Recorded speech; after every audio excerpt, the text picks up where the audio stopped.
Hello everybody and welcome to Grey History. Episode 91, Lazare Carnot, Organiser of Victory. Praised through the ages for his triumphs and talents, this episode will be a first for Grey History. A deep dive into a single revolutionary, we will unpack the legendary and surprising tale of the great Lazare Carnot. Members voted for this episode by an overwhelming margin, so I hope you enjoy this biography of a member of the Committee of Public Safety. If you do, perhaps we'll explore Saint-Just next with his fascinating work as a representative on mission with multiple French armies. But before we commence this adventure through the decades, you can also be an organiser of victory. I need your help to keep Grey History in the fight, and by donating a coffee or two a month, you can ensure more Grey History both now and in the future. With bonus episodes, ad-free listening, and a range of other perks, enjoy all the benefits of supporting history that isn't black and white. Just Google Grey History Patreon, and if you prefer to make a one-off donation, there are discounted annual memberships as well. So please, help me bring to you more revolutionary history and support the show today. Of course, it's with a great smile that I get to welcome the newest members of the Grey History community. A huge thank you to the new virtuous citizens Roger, Alberto, Ryan, Michelle, and Dallas, and the new true revolutionary Paul. Also, a special shout out to Kevin, who has increased his pledge and joined the amazing Champions of the People. Finally, one last shout out to the heroes of the revolution, the Pantheon of Greats, Brian, Charles, Jeff, Kevin R., Scott, Howard, Hilberto, Ron, Kevin S., and Fernando. Thank you to every member of the community, and let's get into it.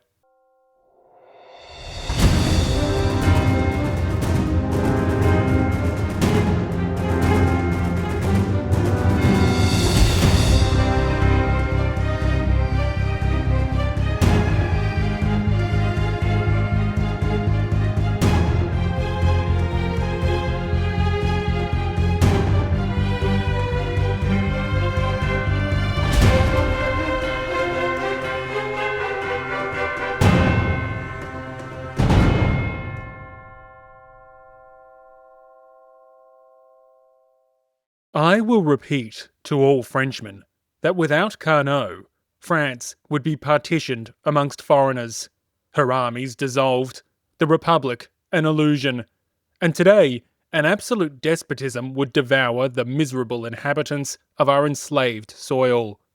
What would emanate from the conceptions of a committee without military men, without plans, arms or powder, about to withstand a universal attack? The great national business was war. Victories were the chief means to found the Republic. It would have been a time of disaster and blood, an epoch of misfortune and common cowardice, in which the approach of foreign troops would have been regarded almost as beneficial, had we not been inspired and encouraged by the genius of imperishable liberty. Triumphs, the fruits of the valour and courage of the Republicans, were due to the genius of Carnot. He arranged the troops, directed the battles, and organised victory by his continual mediations. Will it be believed, one single man, more advanced in the art of war than military rank, one single man with his genius and his sincere love of liberty, in the silence of passions, even in the midst of a revolutionary torrent, directed the operations of 14 armies, their organisation, their encampment, their marches, their combats. He even pointed out the moment they ought to fight, the place where they ought to conquer. He alone rebutted and destroyed the plans of Berlin, Vienna, Madrid, Turin, and London. In the aftermath of the French Revolution, Bertrand Barrère posed a simple question. Will it be believed? Eulogising the accomplishments of his colleague Lazare Carnot, Barrère doubted whether future generations could grasp the magnitude of his success. 200 years later, the answer is an overwhelming yes. Known today as the Organiser of Victory, Carnot's reputation is legendary. Worshipped for his talents and triumphs, this bookish and inflexible engineer is perhaps the most celebrated member of an institution shrouded in controversy. So, given his consequence and his acclaim, who was this unlikely revolutionary? From ancient Rome to military prison, from the war-torn frontier to singing alongside Robespierre, this episode will unpack it all as we meet the famed Carnot. Our story begins, as all stories do, with a stork delivering a baby. Lazare Carnot was born in 1753 in the small Burgundian village of Nolay. Resting just south of Dijon, it's here that Lazare was raised in a respectable bourgeois family, although not without its issues. His parents would lose almost a dozen young children, and the surviving Carnots hardly grew up in luxury. Money troubles were a constant cause of stress, and relatives would later note the stormy atmosphere at home. Nonetheless, Carnot's father was a lawyer, a bailiff, and a royal notary. This enabled something akin to a middle-class upbringing, with its associated joys and opportunities. In time, Lazare grew fond of both his parents and his siblings, and his younger brother, Claude Marie, would also be elected to the Legislative Assembly and will feature throughout his adult life. The first notable event for the future revolutionary occurred in 1767. It was then, in the aftermath of the disastrous 7 Years' War, that the 14-year-old Carnot was sent to Autun. Once a Roman city founded during the reign of Augustus, it was here that the capable student fell in love with ancient history. Prior to the move, Lazare had already developed a taste for the past. His father had exposed him to classical works, and his early childhood involved lessons in Latin rhetoric. Yet it was in Autun that curiosity became passion. The fixation was endless, and Carnot eagerly devoured Cicero, Cato, Virgil, Caesar, Livy, Tacitus, and Homer, just to name a few. In some ways, this was to be expected. Well-read children from other bourgeois families would likewise study the classics. However, it's fair to say that Carnot's interest was deeper than most. Eventually, Carnot translated Latin for both fun and profit, and references to antiquity were abundant in his speeches as a deputy. But despite this adoration, the wisdom of the new was equally influential. Carnot absorbed the writings of Rousseau and other modern philosophers, and their ideas profoundly shaped his worldview. Decades later, in the final years of his life, the former revolutionary would continue to write reflections on their theories. In short, the teenager was already a budding intellectual, both a student of the Enlightenment and a citizen of Rome. As his studies progressed alongside his elder brother, Carnot's career reached a crossroads. Numerous possibilities beckoned for the capable student, including the Catholic Church. At least for a time, Carnot would develop a deep interest in theology, voluntarily pursuing these studies with his usual attentiveness. With family connections and some measure of genuine religious belief, joining the First Estate was certainly a real possibility. However, this was not to be, and with time, Carnot's Catholic sensibilities would be replaced by a preference for deism.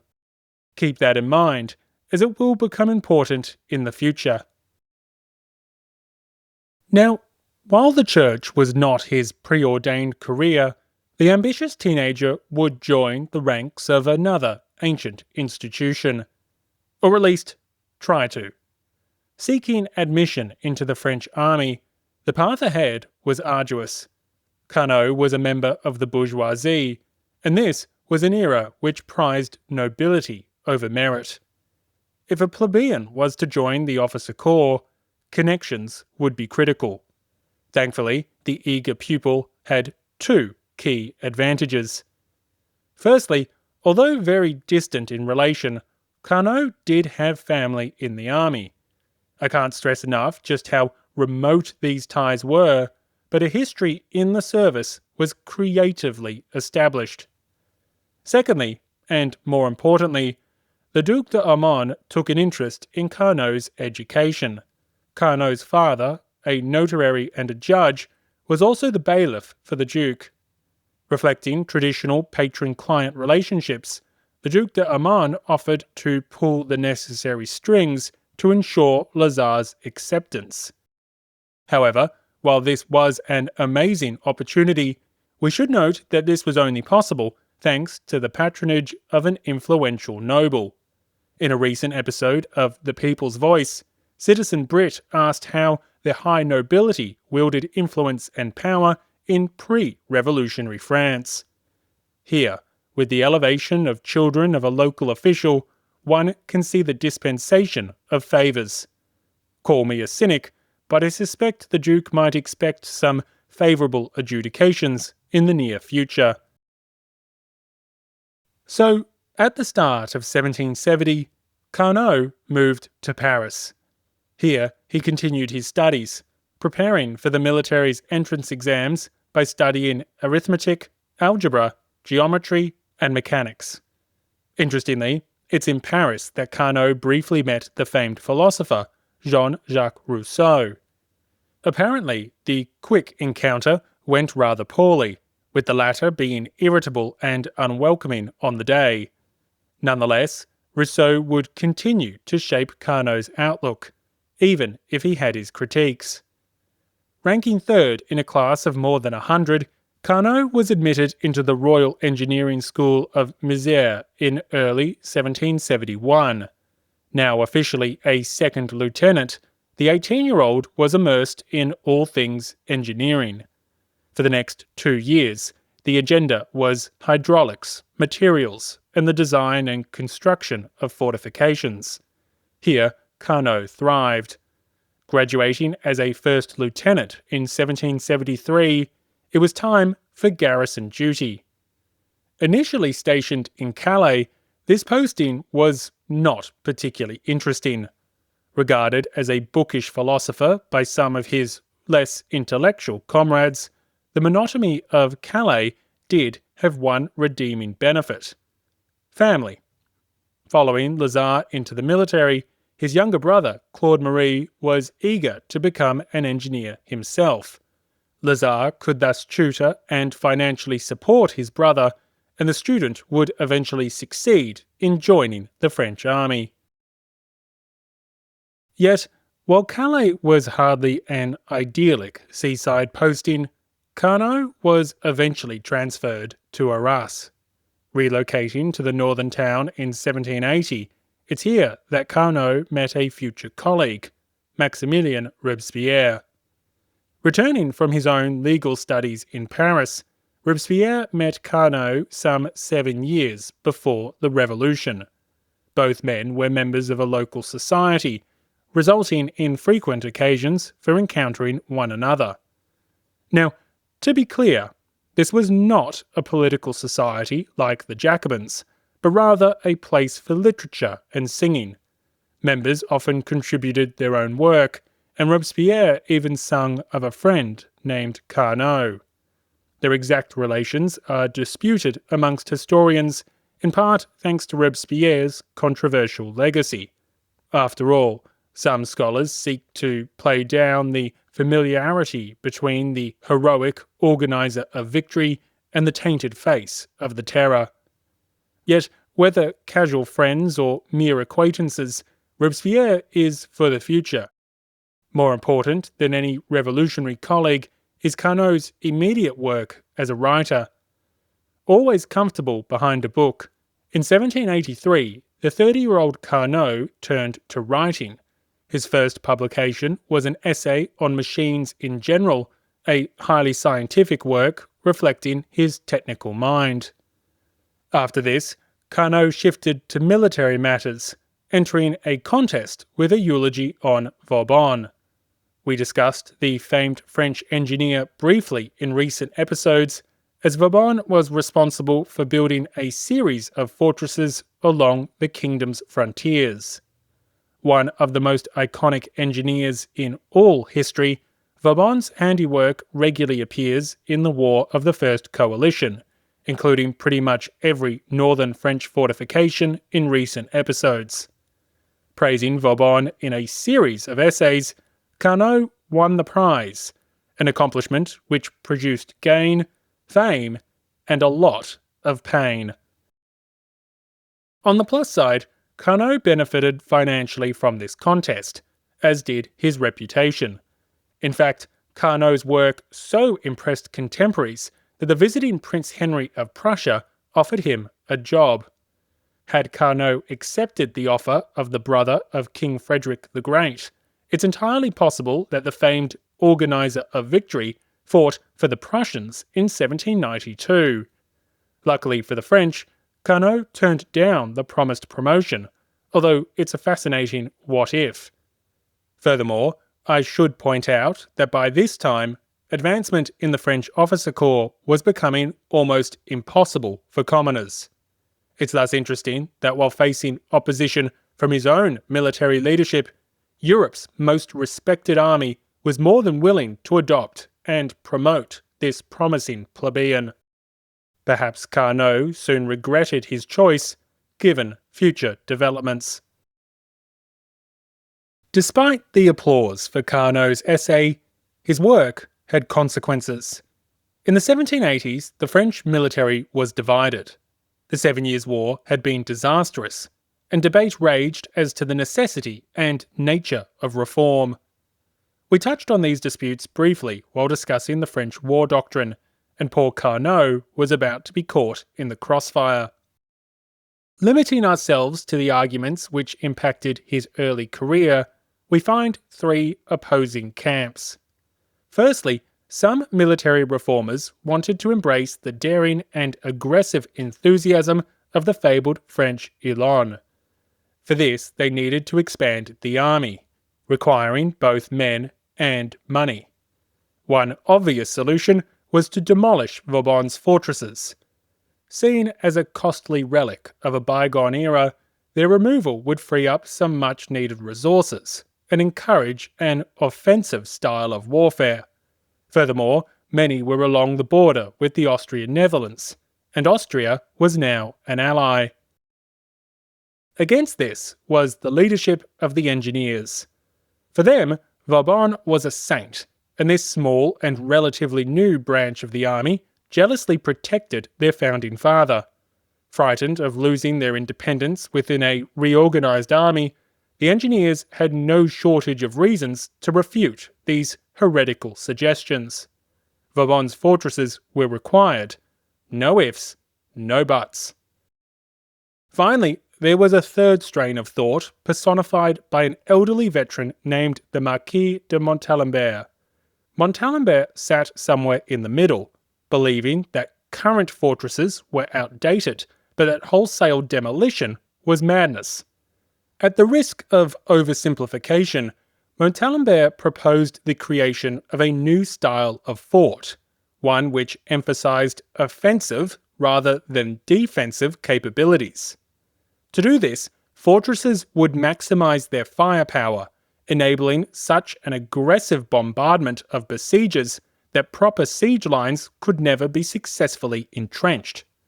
Additionally, the presence of the fort still provided the traditional benefits of a stronghold, compared to those advocating for complete demolition. Interestingly, the Prussians would later iterate on some of these ideas, and in the 19th century, Montalembert's concepts would be partially vindicated. But in the 1780s, the French said no. The engineers insisted on knowing better, while those wanting to flatten fortifications were hardly going to embrace renewed construction. Now, as this debate raged in publications and open letters, It appears that Montalembert mistakenly believed that an anonymous criticism of his work had been published by Carnot. After all, Montalembert was seen as attacking Vauban's orthodoxy, and Carnot was now famous, at least in these circles, for his passionate defence of Vauban. Montalembert thus publicly refuted Carnot's prize-winning essay, dissecting errors and questioning his conclusions. A withering rebuttal this certainly was, but Carnot's work wasn't the only one with mistakes. No doubt surprised to discover that Carnot was not the anonymous critic, you can imagine the shock when Carnot contacted Montalembert to offer his support. While the leadership of the engineers refuted Montalembert, Carnot thought his ideas had merit. The two men subsequently became friendly, and Carnot proceeded to embrace this reformist heresy. To Carnot, Montalembert had found a sensible solution. Demolishing fortifications was madness, while emphasising their firepower would enable the desired aggression associated with the mythical French élan. Yet his superiors disagreed, and Carnot was soon in direct and open opposition to his own commanders. Twice. Firstly, the commoner was publicly questioning the aristocratic leadership of the engineers, not to mention the traditional interpretation of Saint Vauban. Secondly, he was also refuting senior officials who wanted to raze fortresses altogether. The result was enemies, both powerful and well connected. Separately, as these debates escalated in the late 1780s, Carnot was having some lady troubles. Upon discovering his interest was set to marry another man, Carnot rushed to scream, "I object." Absent without authorised leave, his enemies pounced. Historians differ in their emphasis, but some state that his superiors used this unauthorised absence as grounds to have Carnot locked up. Arrested by an infamous lettre de cachet, the officer was not sent to the Bastille. Nonetheless, he was detained for months. As Carnot himself denounced the plot against him, by coincidence, elections for the Estates General were ongoing. Outraged by this injustice, Carnot attacked the despotism which had enabled his unjust arrest. To digress for just a moment, this little trip to a military prison offers an intriguing what-if. Had Carnot not been detained in early 1789, would he have ran for office? Obviously, this is impossible to know, but the evidence suggests not. Carnot was certainly interested in reform, and not just of the army. The intellectual had no shortage of ideas for bettering the kingdom, and after his imprisonment, the judicial system in particular. But there is no evidence that he was considering a career in politics upon the summoning of the Estates. Furthermore, even if he had tried, his election was far from guaranteed. The transitory nature of garrison life had prevented permanent residence in a single community, while his battles with military leadership had garnered infamy amongst some quarters. Critically, I personally think that Carnot skipping the Estates General is crucial for his eventual success, and I'll explain why momentarily. However, while Carnot sits in a dungeon and the Estates General assembles, it's worth reflecting on our protagonist. Already by 1789, two distinctive traits can be found. Firstly, before the Revolution, Carnot was an intellectual. A prize-winning author and a member of prestigious academies, Carnot sang in societies, devoured libraries, and even dabbled in scientific writings. An enthusiast of both ancient history and modern philosophy, it would be entirely appropriate to describe Carnot as a member of the intelligentsia. Yes, he was a military man and a member of the bourgeoisie, but he was also a scientist, a scholar, a person who translated Latin for fun, a commoner who was anything but common. This is a rather substantial point of difference with many other revolutionaries, even those who shared a bourgeois background. While others would embrace political societies and the fabled sans-culottes, Carnot was always more comfortable elsewhere. Surrounded by books and esteemed individuals, even in the army, he gravitated towards thinkers, not fighters. In short, Carnot was an intellectual. He was not a man of the people. The result was a distance between him and everyday citizens, one which would never be entirely overcome. Secondly, while his associates might speak of a pleasant and gentle character, this friendly academic had a sharper side. In the disputes over Montalembert's ideas, Carnot reveals himself as a stern and stubborn reformer. He could be fierce and uncompromising, a man more than willing to stand up to authority despite the personal consequences. Indeed, here was a man who publicly rebuked pretty much all of his superiors, who knowingly paid a professional price to pursue what he saw as the truth. This readiness to speak truth to power would be critical if he was to save the French army in 1793. However, such an admirable trait had its drawbacks. From a less flattering perspective, Carnot could be intractable, intransigent, a mathematician so utterly convinced in the absolute certainty of his logic that he was ready to forcibly impose it on others. Thus, historian Marcel Renard sees a form of intellectual violence, one fueled by both principles and intellect. Woe to the unfortunate souls who contradicted Carnot. Released from prison in mid-1789, revolution was in the air. So too was opportunity. In an ironic twist, while Montalembert's theories were rejected by the French, the Prussians thought they had merit. Consequently, Mirabeau had stumbled across Montalembert's work when travelling Prussia. An admirer of these bold ideas, Mirabeau sought to empower the ostracised reformer. Montalembert would be named the Inspector General of Fortifications, and so Montalembert invited Carnot to direct the construction of his designs. However, by late 1789, Mirabeau was bogged down with bigger constitutional problems. The influential noble was thus absent from his post on the Assembly's military committee, and conservatives seized their chance. Despised by the army's traditional leadership, the committee was advised to ignore the madness of the duo. Carnot would have to wait. Over the next 2 years, the National Assembly created the new Constitution. In the meantime, Carnot became actively involved in political matters, even sending proposals to the deputies.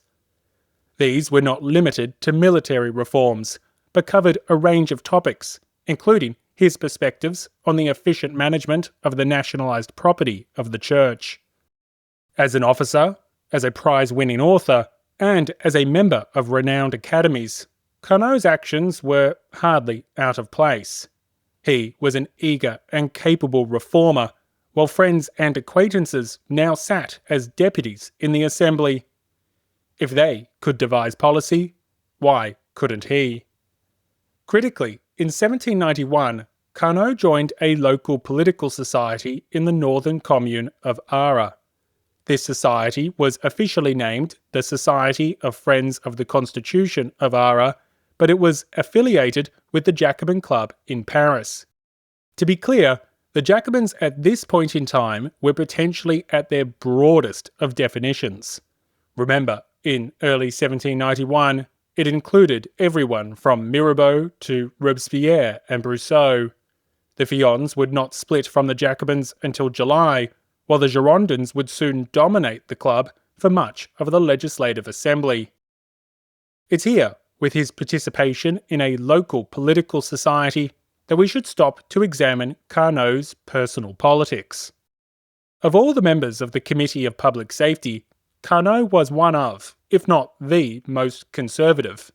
His moderate inclinations can be seen clearly already in July 1791. Elected as president of the Arras Society, Speeches from the time reveal a committed but cautious revolutionary. Having personally suffered from the inequalities of the old regime, Carnot was a staunch advocate of reform. He rejected the privileges of the aristocracy. He despised the corruption of the court. He loathed the multiple injustices which plagued ordinary citizens. Condemning treasonous émigrés and fanatical priests, this admirer of ancient republics was a champion for both liberty and equality. But, in the wake of the flight to Varennes, Carnot was clear. Now was not the time for a second revolution.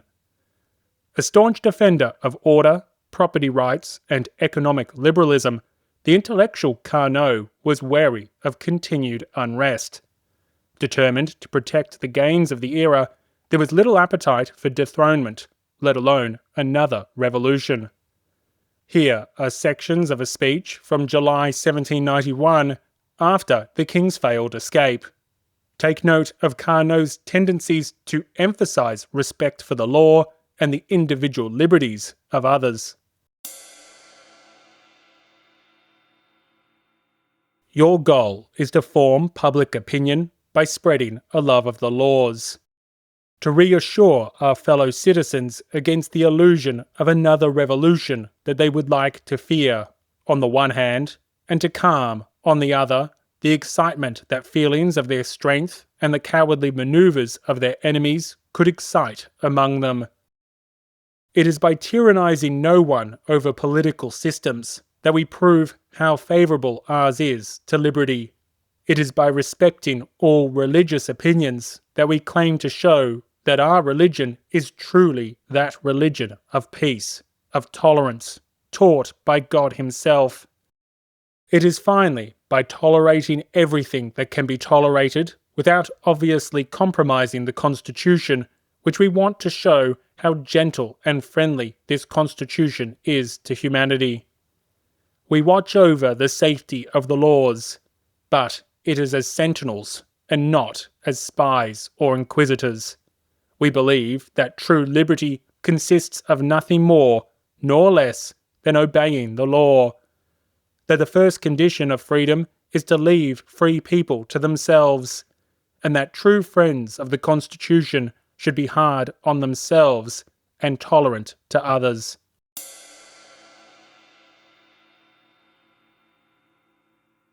Championing the rule of law and individual liberty, Carnot's agenda was anything but radical.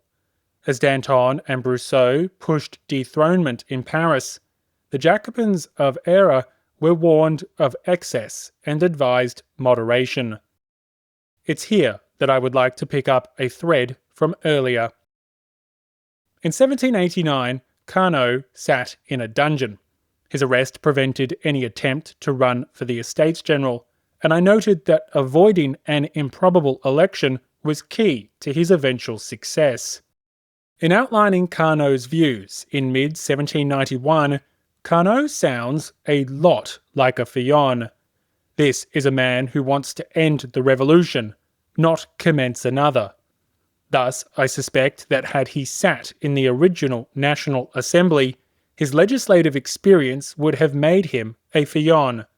After all, the overwhelming majority of deputies abandoned the Jacobins in the wake of the flight to Varennes. Lafayette, Sieyès, Barnave, the Lameth brothers, almost every deputy departed the club. Only a handful remained, including Robespierre and the future Girondins Pétion and Buzot. As such, I struggle to see how the moderate Carnot would have sided with the most radical minority, and I suspect that he would have joined his peers in the newly formed Fillons. This affiliation might well have prevented his election to the Convention in 1792, and especially his elevation to the Committee of Public Safety in 1793. Moreover, as we'll see shortly, his credibility to join the committee came in part from his work during the initial months of the war. That opportunity would not have presented itself had he sat in the original National Assembly, which dissolved prior to the conflict. So, While Carnot's imprisonment offers an interesting what if, I would argue that his inability to run for the Estates General secured his path for success. The Republic should be grateful that Carnot could not enter politics in 1789. However, in 1791, Carnot did enter politics and joined the Legislative Assembly alongside his younger brother. Charged with safeguarding an unworkable constitution, the officer pursued his moderate vision for France. Hostile to the increasing radicalism of the capital's Jacobin club, Carnot largely avoided the political society in Paris. That said, he did find himself in agreement with many of their prominent deputies, including Brissot and Vergniaud. Remember, thanks to the self-denying ordinance, Robespierre and others had been barred from re-election, and future Girondins were now the dominant Jacobins of the Legislative Assembly.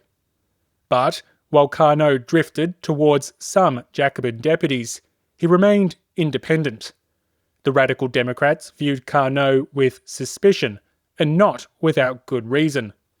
Here was an officer of the Royal Army, a cause for distrust, especially given the increasing conservatism of former Jacobin officers like Lafayette and the Lamette brothers.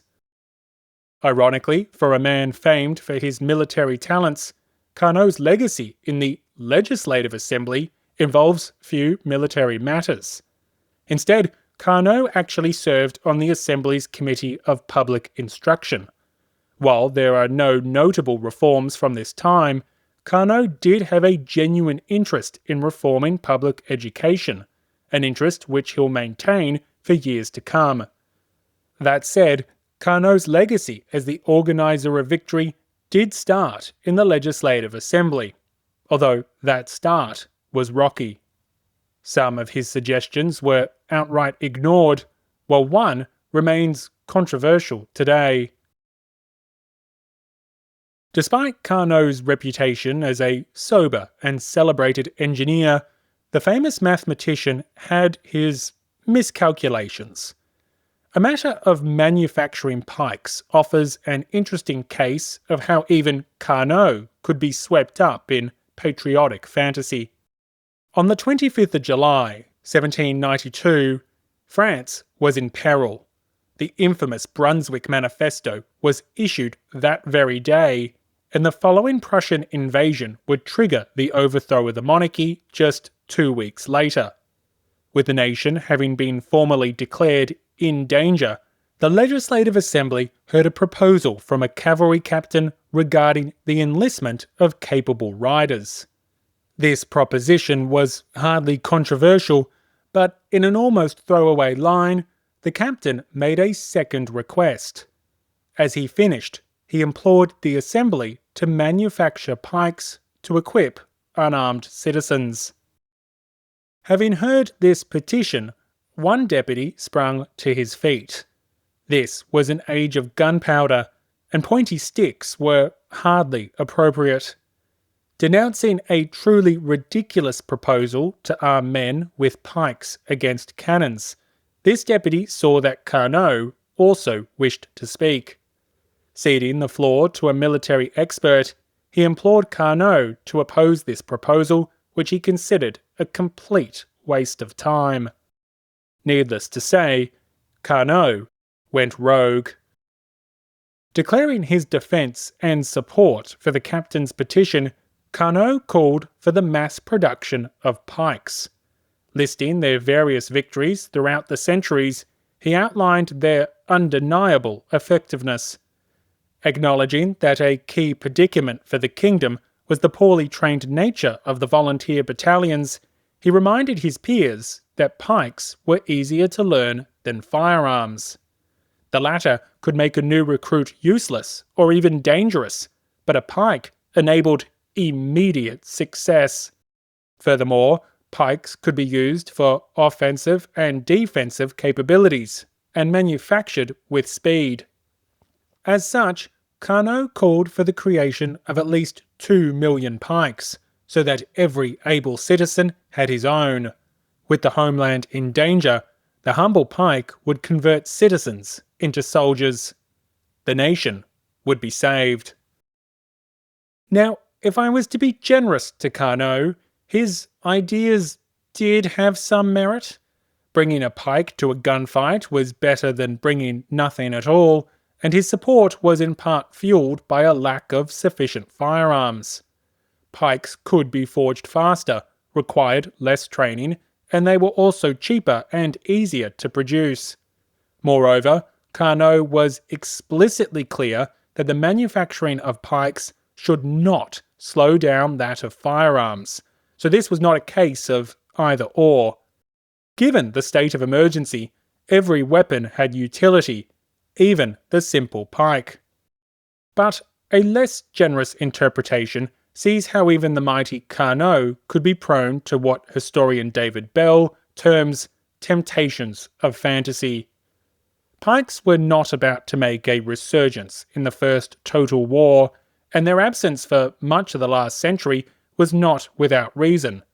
As deputies refuting Carnot noted, pikes had drawbacks. A unit under fire would soon have dead and wounded soldiers drop in their weapons. The falling pikes would injure comrades and hamper the manoeuvrability of both that unit and those nearby.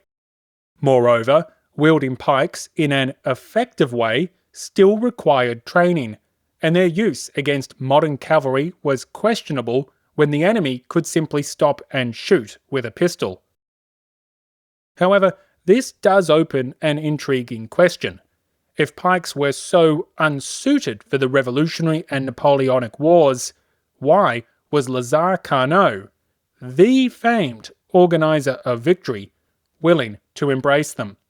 Why was a man known for his logic and reason tempted by such fantasy? And why were so many others echoing this position? Firstly, we must note that although Carnot referenced the success of some 17th century armies, the allure of the ancient world no doubt clouded his judgment.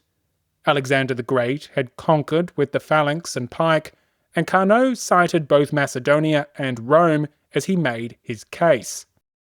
Here we see a snapshot of how the ancients could influence perceptions of modern conflicts, and not necessarily for the better. Secondly, the pike perfectly suited a strange mixture of values and ideals.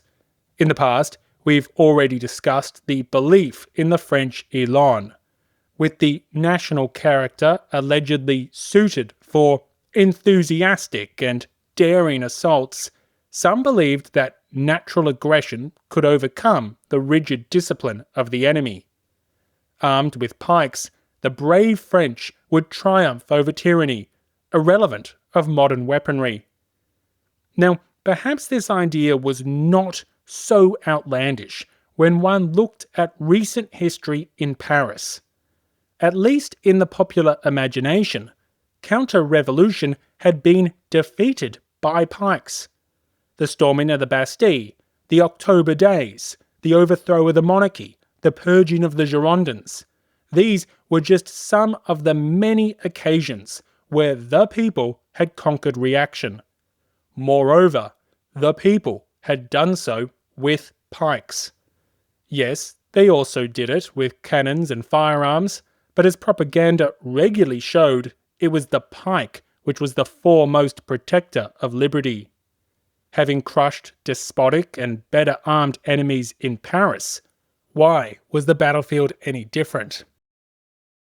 Yet, going further than ideas of French élan, the Girondins and later the Hébertists saw in melee weapons a sort of moral righteousness.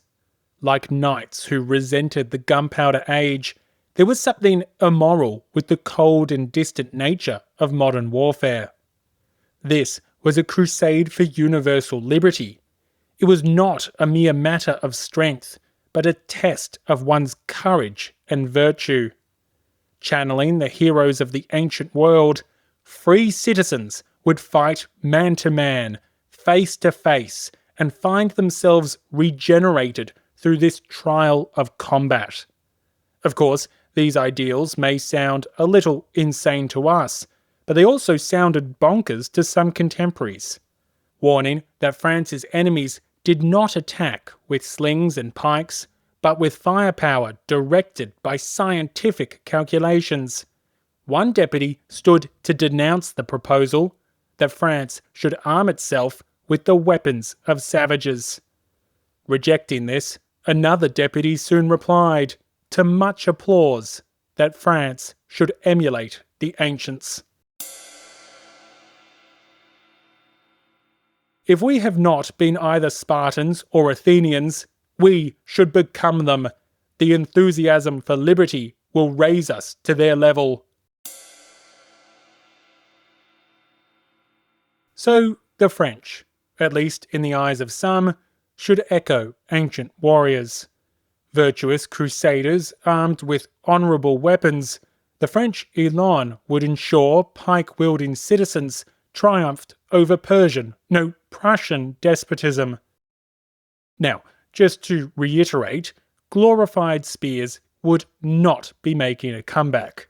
This is not the part where I elaborate about how pikes became an unexpected superweapon. Instead, what I wanted to do here is offer a snapshot of several interesting dynamics.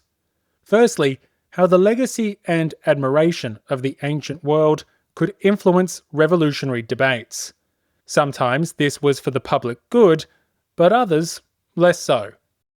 Secondly, I also wanted to demonstrate how military reforms were passionately debated in the Legislative Assembly. As we've seen previously, ideas concerning conscription and promotions could be incredibly divisive, and the revolutionaries were developing their new war doctrine in part through open and vigorous debates. Yet, most importantly, I wanted to remind you that even organisers of victory can make mistakes. Carnot may have been a hero. Some would go as far as genius. But he was also human, and humans have flaws. The matter of pikes aside, Carnot's true contribution to military matters came in the following weeks. On the 10th of August 1792, the monarchy was overthrown. As Lafayette desired to march on the capital and forcibly restore the crown, the Legislative Assembly had to act quickly to secure the Second Revolution. To do this, the deputies immediately appointed commissioners to the armies. Carnot was a natural choice, and his small commission was promptly assigned to the Army of the Rhine. Here, they vigorously secured the Assembly's interests. More than a dozen officers were dismissed from their posts, along with another 30 civil officials. Reorganising units and acquiring supplies, Carnot worked overtime to ensure the loyalty and effectiveness of the army. So impressed were his peers in the capital that Carnot's work was upheld as an example to others. Likewise, as a new deputy in the National Convention, his subsequent assignment to the Spanish border won further praise and applause. Engrossed in military and political matters, I would note that the intellectual Carnot still found time for personal pursuits. In moments of respite, he debated science with constitutional bishops and talked botany with local scientists. Yet, putting aside Carnot's intellectual passions, his work along the frontiers in late 1792 and early 1793 had two important ramifications. Firstly, Carnot's absence from the capital made it easy to avoid factional disputes. With little interest nor opportunity to involve himself in divisive mudslinging, Carnot remained detached from partisan politics. Thus, although friendly with some Girondins, Montagnards could still respect this capable officer who voted for the king's execution. Secondly, while steering clear of the convention squabbles, Carnot was building a reputation for competency. His reforms and reorganisations across multiple frontiers had earned him the admiration of his peers. Elevated to powerful committees during his time in the capital, it was actually Carnot who proposed the formal institutionalization of the so-called representatives on mission. Speaking on behalf of the Committee of General Defence and War, Carnot had personally proved the merit of deploying deputies across the country. From March 1793, that system was now formalised to encompass the entire nation. Moreover, when Dumouriez turned treasonous weeks later, the convention turned to the trustworthy and competent Carnot. Admired for his previous accomplishments, Carnot was once again sent north to remedy the catastrophic situation. Thus, come August 1793, when the Republic seemed on the brink of collapse, the elevation of Carnot to the Committee of Public Safety was a natural choice. The enemy was advancing on every front, while ultra-radicals in Paris were demanding military purges, a national uprising, and of course, unprecedented terror. Desperate and distraught, the Committee of Public Safety needed military expertise. Carnot was ideal. Although not a staunch Jacobin, Carnot was still a regicide. Largely untainted by Girondin friendships, he proved himself a committed and sincere Republican.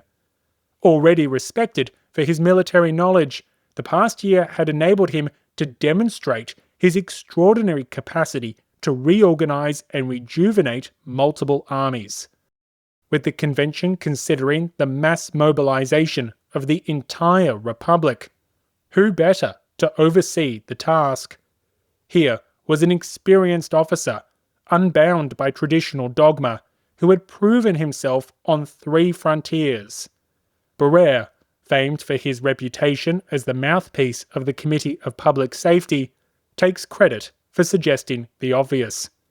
In his self-serving memoirs, Barrère records the moment that Carnot was called to serve. The most essential departments thus remained without heads, such as war, the plans of campaign, the organisation and formation of the armies.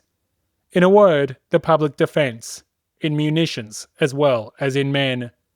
It was I who then proposed to add to the 9 members of the committee, Carnot and Patriot of the Côte d'Or, both being engineer officers, full of zeal, talent and honesty, endowed with the courage necessary under the circumstances, having a profound knowledge of their profession and all the devotion of a wise and enlightened patriotism. I had only to propose for them to accept, and I take credit for having made this present to France. I submitted their appointment to the Assembly. Both were immediately included in the committee, the one at the head of the Bureau of the Establishment and the Morale of the Army, and the other at the head of supplies. It was these 2 collaborators, proposed by me, I repeat, to the committee and confirmed by the voice of the convention, who placed the committee in a position to defend the glory of the French name by admirable plans of campaign, and to protect the territory and the frontiers of France against all invasion by means of an armament as prompt as it was strong and universal. Hardly had Carnot become a member of the committee when he felt the need of making a general requisition of young Frenchmen, from the age of 18 to 25. He had foreseen that this sort of levy, once carried out, would suffice for all the requirements of the armies necessary on all the frontiers of France, and would save her in the space of a year. Carnot made the plans of campaign, with a faculty equal to that with which he drew up the bills and decrees, relative to their execution. He pointed out to me his needs of legislation in various respects, and I immediately wrote my report in order to explain the objects of these laws from the tribune. Thus, in August 1793, Carnot was promoted, joining the powerful Committee of Public Safety at a time of existential crisis.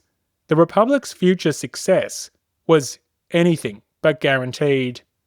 Through skill, endurance, and no small amount of luck, the committee's new military experts would reverse the nation's defeats. Patriot of the Côte d'Or would specialise in provisioning and supplies, while Carnot would oversee the transformation of almost every aspect of the army. Conscription, propaganda, promotion, tactics. We've already discussed how Carnot revolutionised the Republic's forces, redefining the French war doctrine and scoring tremendous triumphs. This commoner from Burgundy had achieved the stuff of dreams. Neglected by the monarchy, he was the saviour of the Republic. He was the Organiser of Victory. Having caught up to the main narrative, it's here in late 1793 that we will leave Lazare Carnot. Well, briefly. Given the events we're about to discuss, notably the Vendée and the factional and military struggles of 1794, we're going to continue to see Carnot throughout the main narrative. After that, we'll even witness his rise to the heights of the Directory in the aftermath of the Jacobin Republic. From coups to invasions to the blame game of the Terror and the horrors in the Vendée, his face will feature prominently in future episodes. In fact, we'll even see him in the Napoleonic era when others had forgotten their republican ideals. Yet, for the past several episodes, we have focused on the frontiers. From Belgium to the Alps, from the Rhineland to the Pyrenees, our priority has been the convention's efforts to expel the foreign foe.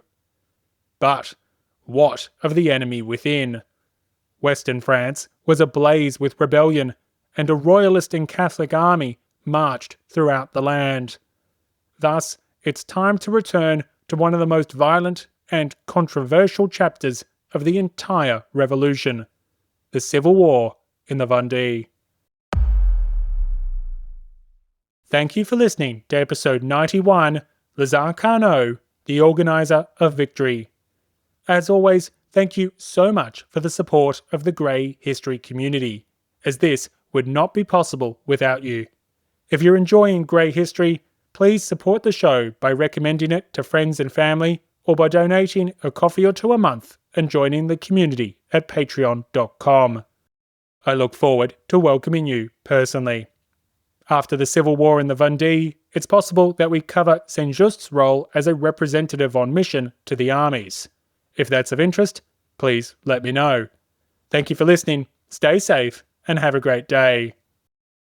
Grey History is brought to you by its amazing community members, including the heroes of the Revolution, Brian, Charles, Jeff, Kevin R., Scott, Howard, Hilberto, Ron, Kevin S., and Fernando. Joining the fantastic heroes are the fabulous champions of the people: Cindy, George, William, Laura, Daniel, Monica, Joel, Adam, Tom, Eyal, Harold, David, Alistair, Jeff, Ritus, Cameron, Dan, Paul, Deborah, Danny, Gordon, Matthew, and Sophia.